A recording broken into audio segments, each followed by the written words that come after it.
ಇನ್ನೊಬ್ಬರನ್ನ ನೋಡಿ ನಾವು ಎರಡು ವಿಷಯವನ್ನು ತಿಳ್ಕೊಬಹುದು. ಒಂದು ಒಳಿತನ್ನು ತಗೋಬಹುದು, ಇನ್ನೊಂದು ಈ ರೀತಿ ಇರಬಾರ್ದಪ್ಪ ಅಂತ ತಗೋಬಹುದು. ಒಬ್ಬ ವ್ಯಕ್ತಿಯನ್ನ ನೋಡಿ ಈ ರೀತಿ ಇರ್ಬೇಕಪ್ಪ ಅಂತ ನಾವು ತಗೋಬಹುದು, ಅದೇ ಇನ್ನೊಬ್ಬ ವ್ಯಕ್ತಿನ ನೋಡಿ ಈ ರೀತಿ ನಾವು ಇರಬಾರ್ದು ಅಂತ ತಗೋಬಹುದು. ಬಟ್ ಯಾರನ್ನು ನಾವು ಅಲ್ಲಿ ಬ್ಲೇಮ್ ಮಾಡೋ ಅವಶ್ಯಕತೆ ಇಲ್ಲ. ಸೊ ಒಬ್ಬರ ರೀತಿ ಇದ್ರೆ ಖಂಡಿತ ಅಪ್ರಿಶಿಯೇಷನ್ ಮಾಡೋಣ, ಇನ್ಸ್ಪೈರ್ ಆಗೋಣ, ಸೊ ಇವ್ರಾಗಿರೋಣಪ್ಪ ನಾವು. ಬಟ್ ಒಬ್ರು ಏನೋ ಅವರಲ್ಲಿ ಸೋದ ಗುಣಗಳಾಗಿರ್ಲಿ, ಅವ್ರ ಹ್ಯಾಬಿಟ್ಸ್ ಗಳಾಗಿರ್ಲಿ ಸರಿ ಇಲ್ಲ ಅಂದಾಗ ಅವ್ರನ್ನ ಬ್ಲೇಮ್ ಮಾಡೋದಲ್ಲ.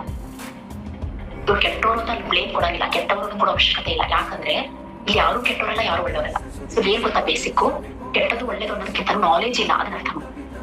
ಒಳ್ಳೆಯವ್ರನ್ನ ಯಾರಿಗೆ ಕರ್ತೀವಿ ಅಂದ್ರೆ ಸೊ ಅವ್ರು ನಾಲೆಜ್ ತಗೊಂಡಿರ್ತಾರೆ, ನಾಲೆಜ್ ಗೊತ್ತವ್ರಿಗೆ. ಅವ್ರು ತಪ್ಪು ಮಾಡಿದ್ರು ಮತ್ತೆ ನಿಧಾನವಾಗಿ ಸರಿ ಮಾಡ್ಕೋತಾ ಬರ್ತಾರೆ, ಸೆಲ್ಫ್ ವರ್ಕೌಟ್ ಮಾಡ್ಕೋತಾರೆ. That is knowledge power with ಧ್ಯಾನ. ಸೊ ಯಾರು ನಾವು ಕೆಟ್ಟವರು ಅಂತ ಹೇಳ್ತೀವಲ್ಲ, ಸೊ ಅವ್ರು ಕೆಟ್ಟವರಲ್ಲ. ನಾ ಹೇಳ್ತೀನಿ ಒಳ್ಳೆಯವರು ಕೆಟ್ಟವರು ಯಾರು ಇಲ್ಲ. ಆ ದೇವ್ರ ಪ್ರಕಾರ ಒಳ್ಳೇದು ಕೆಟ್ಟದ್ದು ಅನ್ನೋದೇ ಇಲ್ಲ. ಇಲ್ಲಿ ಕೇವಲ ಏನ್ ಹೇಳೋಕ್ಕಂತ ಸಿಂಪಲ್, ಒಳ್ಳೇದು ಕೆಟ್ಟದನ್ನಕ್ಕಿಂತ ನಾಲೆಜ್ ಇದೆ, ನಾಲೆಜ್ ಇಲ್ಲ. ಸಿಂಪಲ್. ಯಾವ ನಾಲೆಜ್? ನಿನ್ನೆ ಎಪಿಸೋಡ್ ಅಲ್ಲಿ ಹೇಳಿದೆ ನಾನು ನಿಮ್ಗೆ. ಯಾವ ನಾಲೆಜ್?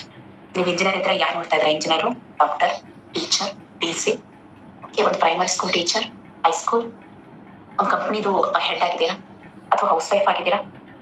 ಇದನ್ನೆಲ್ಲ ನಾ ಹೇಳ್ತಾ ಇದ್ದು.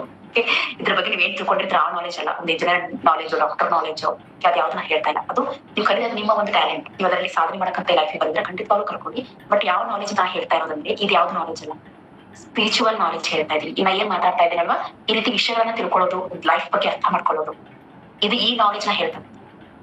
ಸೊ ಧ್ಯಾನ ಮಾಡ್ತಾ ಮಾಡ್ತಾ ಇಂಥ ಪುಸ್ತಕ, ಸ್ಪಿರಿಚುವಲ್ ಪುಸ್ತಕ ಓದಿ ಲೈಫ್ ಬಗ್ಗೆ, ನಮ್ಮ ಮೈಂಡ್ ಬಗ್ಗೆ ಕಂಟ್ರೋಲ್ ಮಾಡೋದು ಹೇಗೆ ಅನ್ನೋ ನಾಲೆಜ್ ತಗೋತೇವೆ ನಾವು, ಸಂಸ್ಕಾರವನ್ನು ಕಲ್ಕೋತೇವೆ. ಆ ನಾಲೆಜ್ ಬಗ್ಗೆ ಹೇಳ್ತಾ ಇದೀನಿ.